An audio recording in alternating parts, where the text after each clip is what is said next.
What if the biggest thief in the room was the most trusted man in the building? No guns, no masks, no getaway car, just a banker with access. This is the true style story of how one man, hiding behind spreadsheets and suits, moved over $500 million across the world, right in front of everyone's eyes.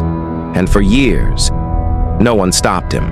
He looked ordinary: elite education, clean reputation, a career built inside respected financial institutions. Clients trusted him with retirement funds. Institutions trusted him with cross-border transactions. Governments trusted him with compliance. That trust was his weapon. He didn't break the rules loudly. He learned them quietly. He understood audits, regulations, and oversight.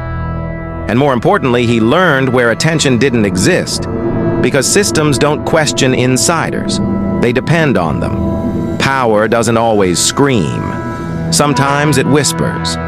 For this banker, the addiction wasn't money. It was control. Control over systems.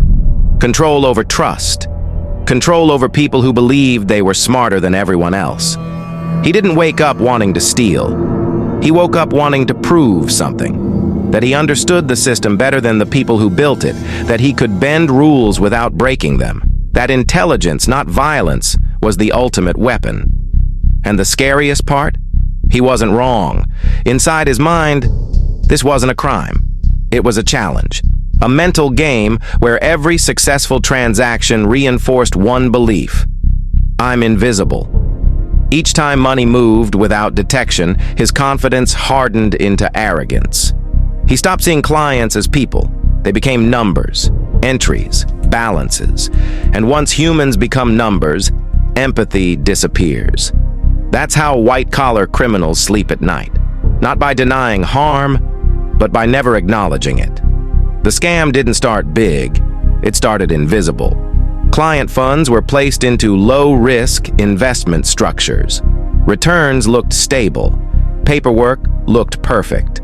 Behind the scenes, money was being routed through offshore entities, layered across jurisdictions, and recycled to fake profits. New money paid old promises. Classic fraud, executed with elite-level banking knowledge. The genius wasn't stealing everything. The genius was stealing slowly. Here's the uncomfortable truth. The scam worked not because the system was weak, but because it was predictable. Audits follow schedules. Compliance follows checklists. Regulators follow procedures. He followed all of them, just slightly ahead. He knew auditors rarely question profitable accounts. He knew complexity scares scrutiny. And he knew that when responsibility is spread across departments, no one feels fully responsible. Every layer of complexity wasn't to hide money. It was to hide accountability. When something looked strange, it was always someone else's department. That's where the scam lived, in the gaps between silos. And as long as profits appeared stable, no one wanted to be the person who stopped the machine, because stopping the machine meant asking questions, and questions threatened careers. At its peak, the operation controlled more than $500 million. Not in one account, not under one name. Dozens of shell companies, multiple countries, endless complexity. To investors, it looked safe. To auditors, it looked boring. To regulators, it looked compliant. But it wasn't real wealth. It was a financial mirage, and mirages collapse the moment someone asks for water. Then withdrawals started, large ones. Excuses followed. Temporary delays. Liquidity restructuring. Market adjustments. But one request didn't fit the pattern. One document didn't match. One number was wrong. And that was enough, because fraud doesn't fail from pressure. It fails from precision. At this point, the banker still believed he could control the outcome. He was wrong. Banks went quiet. Accounts froze. Governments got involved. Investigators didn't chase money first. They chased patterns. Same signatures. Same structures, same entities repeating across borders. Once secrecy laws cracked, everything unraveled fast.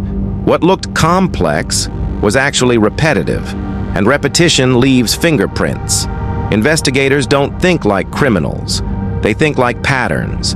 Once the case went global, the focus wasn't on money, it was on behavior. Why did the same structures repeat? Why did independent entities behave identically? Why did complexity increase right before scrutiny?